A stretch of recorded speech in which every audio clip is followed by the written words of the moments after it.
Initially, Xiaomi released the Note 14 Pro in three standard colors being black, blue and purple. Later in the calendar, they came about the Gold Edition or what they call Sand Gold, and is the exact one I have here with me. Each edition maintains the same internals as others, with the only difference being the new gold look, and honestly it looks unique and stands out. So if I was picking up the Note 14 Pro today, I'd definitely go gold without even thinking twice. The body is plastic though, so if you're not the most careful human alive, you definitely need a case. But then again, slapping a case on it kind of defeats the purpose of getting this color variant in the first place, because cases just marks the beauty. So my opinion is learn to be careful and then proudly rock it naked. So yeah, this is the Redmi Note 14 Pro Sand Gold Edition. The middle child is Xiaomi's Note lineup this year and supposedly their mid-range champ. It sits right between the base Note 14 and the higher 14 Pro Plus, and that means you are getting average, not the best, not the worst, just right in the middle. So what's the D then? The Redmi Note 14 Pro comes in two separate network bands being 4G and 5G, also same with the base Note 14. For this video, I've got the 4G variant, and even then, performance-wise, it's not that far from the 5G one.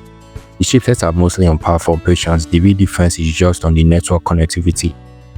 It has a curved display like recent Redmi Note Pro series. It is measured at 6.67 inches and carries an AMOLED panel that can push up to 1800 nits of peak brightness. I did my usual under the sun brightness test, and while it wasn't worthy, it still managed to be usable enough on your eyesight for all the quicks and fast-paced operations you could possibly do while working, like hitting next on that playlist or replying that one urgent message. Corning Gorilla Glass Victus 2 EC has the protection, but I'm not gonna test if that works or not because curved displays can be fragile. It also comes with an IP64 dust and water resistance for mostly splashes. Cons are your phone might start to operate itself once it gets splashed with water. I believe I'm not single on the opinion that flat displays are the way to go. I remember back in the day before I even owned one, curved displays had me drooling just from looks alone. That 3D vibe needs a catchy first impression every single time. I mean, the 3D elegance never fails to have you wanting to experience one. Then I finally got to use one, and even while it's sleek and great to actually operate, in the real world it's less environmental friendly. This thing can crack in situations flat displays won't, and should we talk about trying to find the right compatible screen protectors in real life and online, or literally fighting the screen edges for space in some intense FPS games. Flat displays just wins in terms of practicality, and there's even an added one on the block, the quad curve, which is pretty much a mix of both worlds. For me though, this thing is sweet, colors look consistent, and I think it looks appealing for the most part. I have tasked the device for YouTube HD streaming, social media activities alongside video watching, movies and of course gaming.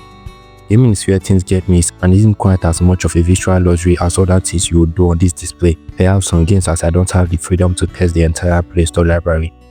First game I tried was Racing Master, and honestly it was rough. I had a hard time deciding if it was the light compressed version or just how the Redmi Note 14 Pro runs games.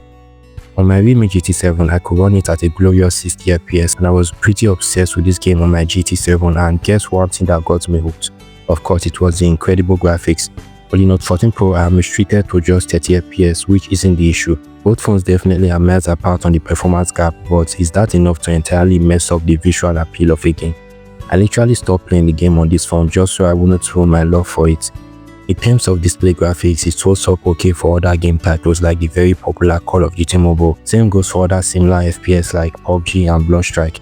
So yeah, not a graphic intensive gaming monster, but it can handle most of what you throw at it at an average level. Social media doom scrolling just got normal as the device boasts up to 120Hz display refresh rate, and I can't criticize this one just yet because scrolling feels normal as it gets. It's just regular smooth, and like every other phone I've mentioned having 120Hz. At this point, refresh rate feels like an illusion because once the display works, it works for me. So no scrolling jittery reports yet for the Redmi Note 14 Pro, and you get that exact 120Hz when actively engaging with the phone's display on supported apps and functions, and it goes down when the screen becomes idle, sake of power saving. The in-screen optical fingerprint on the display is responsive even with the pre-installed silicone film, and with clear prints, tapping one should trigger the phone. The device initially ships with HyperOS 1 on top Android 14, but once activated, there's an update which takes you to HyperOS 2.0 on top Android 15. There are no wide changes that set both versions apart, and they haven't been recorded bugs as well. Xiaomi usually saves the flashy software store for their flagships, and you can mostly tell the difference there when you update. On the Redmi Note 14 Pro, you have some basic lock screen templates that you can customize, but I prefer Oppo and Realme's flux things because they are just a whole lot better. There are some added AODs here and they all look delightful. You can also play around with the fingerprint and notification effects if you are into those. On the home screen section, you have 3 choices to pick from, and I'd say just 2 because light mode ridiculously increases the sizes of everything 10x that it feels like your grandma customized the phone. Circle to search is available here, and once enabled, hold the home screen button and just highlight anything on your screen to put it on the search engine. The arrow blaster is present here too and can be accessible via the Mi Remote app. Toggle around to set it up with your home electronics, and then you get to control from any position with the phone. Like I'm literally dropping the volume of my TV right now. Haptics around the phone feels decent but not the deepest. You can tweak the intensity or just toggle on and off. For hardware, you get a MediaTek Helio G100 Ultra chipset powering this phone. There are so many Helio G99s and G100 these days, which makes me question why, since they are essentially the same chip, but just marketed extensions dressed differently. This chipset paired with 8GB of RAM and 256GB of main storage handles the performance behavior of this phone. It has been responsive when the device temperature is on normal, and you can definitely have tons of apps open in the background while you move across them, but once warm and overloaded, this thing lags and delays scripting. So far, every game I've downloaded on this device have all worked. Normally, once a device isn't compatible with a game version, they inform you without heartbreaking notification on Play Store. But so far, the Redmi Note 14 Pro has carried all of the games I have bothered myself enough to download it here. Whether on average or low graphic, what matters is it ran the game to some degree. Genshin Impact, Asphalt Legends, Gangsta Vegas, Arena Breakout, Delta Force, and more are some games I have played on this device. For more of that, you can check out the gameplays video on the channel. The Redmi Note 14 Pro carries a chunky 5500 mAh battery, which is the same capacity as the regular Note 14. It can be active for a day or more, or even less, fully depending on how you choose to use it. Like right now, it records over 71 hours of in-between active screen time since last charge, mostly because I haven't been using it heavily the past few days.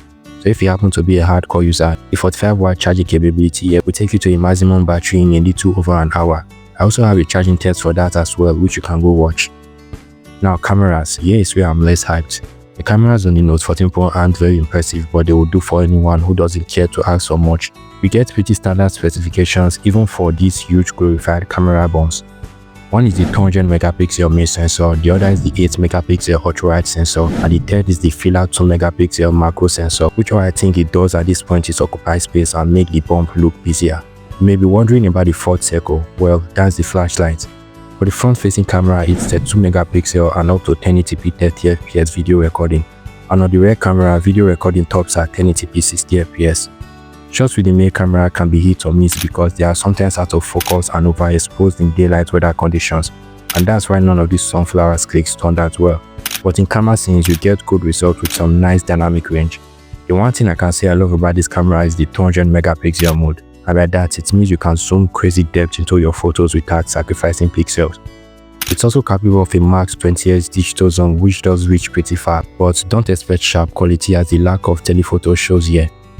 That is the Redmi Note 14 Pro when it comes to the major aspects about it. It's not trying to be a flagship killer, and it isn't. It's just almost a solid mid-ranger that does most things decently well without overachieving. It's a good average all-rounder for average folks and for budget buyers who know when to chill on expectations. It gives what you'd expect for a smartphone in a moderate bowl, looks good, handles the basics, and won't stress you out. And I might call this the casual phone of 2025. The question is, does this sound like your type of phone?